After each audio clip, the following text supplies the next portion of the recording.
The cosmic commentary flashed across my vision just as I was wrestling Goldie in his kennel for half an egg yolk. The demon progenitor returns to find his 4.5-year-old daughter fighting a dog for food. I looked up from the dusty kennel. My supposed father, the ultimate villain of this entire cultivation world, was standing right outside. When his gaze fell upon me and Goldie, his pupils contracted to pinpricks. A minute later, every dog in the village was hanging from a tree. I scrambled out and hugged his leg, my voice trembling. "Daddy, Goldie is my only friend. Please don't out him." Another seismic shock seemed to rock his world. The next moment, every person in the village was hanging from the trees, too. My father was the main villain of a popular web novel, so said the cosmic commentary. Right now, his cool fingers were gently stroking my hair. I felt no warmth of a long-lost family reunion. The wind rustled the leaves, but it wasn't refreshing. It carried a hint of unease. After all, the trees were heavy with a fresh, gruesome harvest of men and beasts. He wanted to know how I'd recognized him.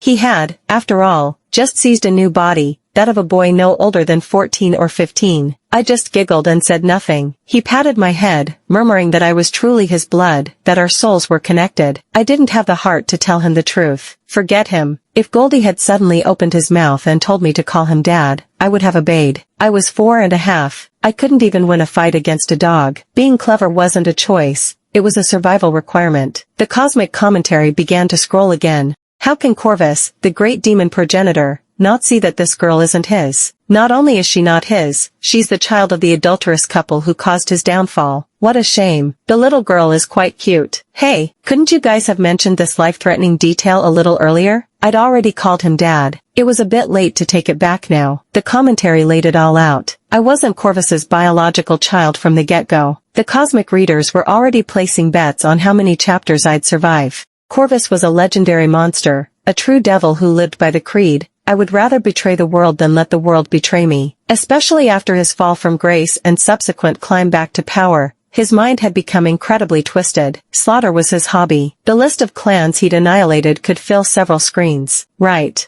No turning back now. Damn it, I would have been better off with Goldie as my father. I grabbed Corvus's hand, determined to fight for my survival. "Let's go, Daddy. I'll take you to get some real food. The village chief was having a feast today, and now there's no one to fight us for it. Ha ha ha." A complex emotion flickered in Corvus's eyes, but he didn't refuse my filial offer. That night, the village chief's entire stock of pigs, chickens, and sheep met their demise. Both Goldie and I ate until our bellies were round and our faces slick with grease. Having a dad was great. At least there was meat. I hugged Goldie. "Let's make my dad your dad, too." Corvus kicked Goldie away, refusing the offer. According to the cosmic commentary, Corvus was originally the chosen one, the son of destiny. Then the cheat code-wielding protagonist transmigrated into this world. Corvus became his rival, his ultimate stepping stone. His opportunities were stolen, his fiancée was stolen, his resources for ascension were stolen. Under the relentless plunder of the new hero, Corvus fell from the heavens. His Tao heart shattered, and his mind twisted day by day. Later, during the Great Celestial Gate War, he colluded with demons to try and assassinate the hero. When his plot was exposed, he was cast into the abyssal fissure. Everyone thought he had died there.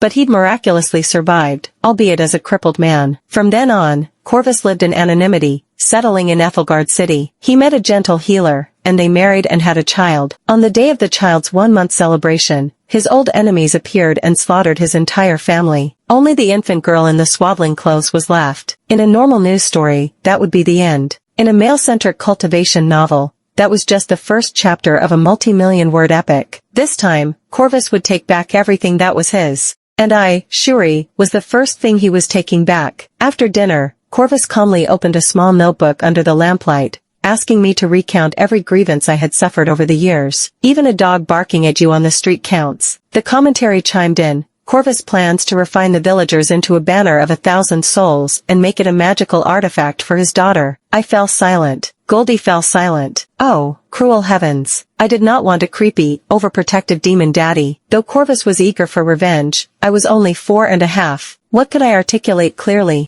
He was very patient. He spent 3 days in the village, wandering around with his little notebook, a smile on his youthful face as he encouraged the villagers to snitch on each other. On a certain day of a certain month, so-and-so did something wicked to Shuri. Whoever reported the most detailed and truthful information would be allowed to live. Soon, I knew about every single person who had so much as rolled their eyes at me 2 years ago. I was numb. So this was what having a father felt like. Once he had his evidence, Corvus smiled and asked me, "How about we feed them all to the banner of 1,000 souls?" I swung my short legs and let out a sinister little laugh. Just killing them would be too easy. Let's make Goldie the new village chief, and everyone else can be Goldie. Corvus raised an eyebrow. Done. Following his little revenge notebook, he cast a transformation curse on everyone who had bullied me. By day, they were forced to be dogs. Only at night could they become human again. The commentary praised me. So young, yet so devious and cruel. She truly has the spirit of the demon progenitor Corvus. Thank you. I'd had some time to think these past few days. To prove I was Corvus's real daughter, that we both had villainous blood in our veins, I decided to voluntarily embrace my dark side. I would walk the path of the femme fatale, the little demoness. A few days later, Corvus announced he was taking me to Ethelgard City to find my mother. He asked if I was happy. The answer was written all over the cosmic commentary. How could I get it wrong? Shuri has no mother, only a father, I declared, hugging his leg tightly.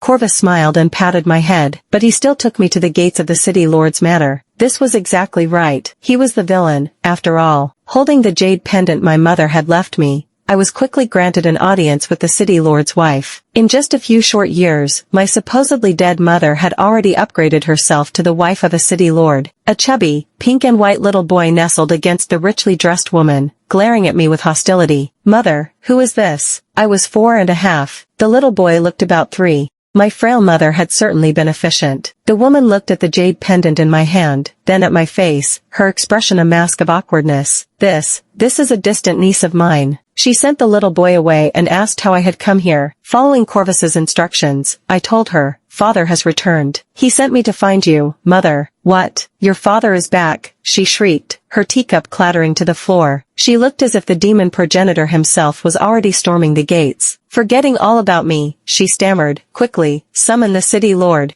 The cosmic commentary exploded. So that's Shuri's real mother? Shuri is actually her illegitimate daughter with the city lord, right? Ugh. I crushed the bean paste bun in my hand. That despicable pair. Why should I, a child, have to bear the bitter fruit of their illicit pleasure? The city lord of Ethelgard rushed back, a refined, scholarly man of about 27 or 28. He looked at me with a complicated gaze. I understood. This old bastard knew I was his biological daughter. He finally spoke. "Where is Corvus?" I told him my father had returned 5 days ago, in good health, with a new, very young face that made him look like my brother. I added that he hadn't said when he would come for me, only that I should stay with my mother in the manor for now. As a maid carried me away, I saw Corvus standing in the shadows outside the window. He put a finger to his lips, a cold sneer on his face. The manor was heavily guarded, yet not a single guard had detected his presence. One of the cosmic comments was right. This had all been a honey trap. Meeting my mother, marrying her, having a child, the massacre by his enemies. It was all a meticulously crafted plan. First, give a desperate man a glimmer of hope and warmth. Then, shatter it all before his very eyes. The goal was to crush Corvus's will,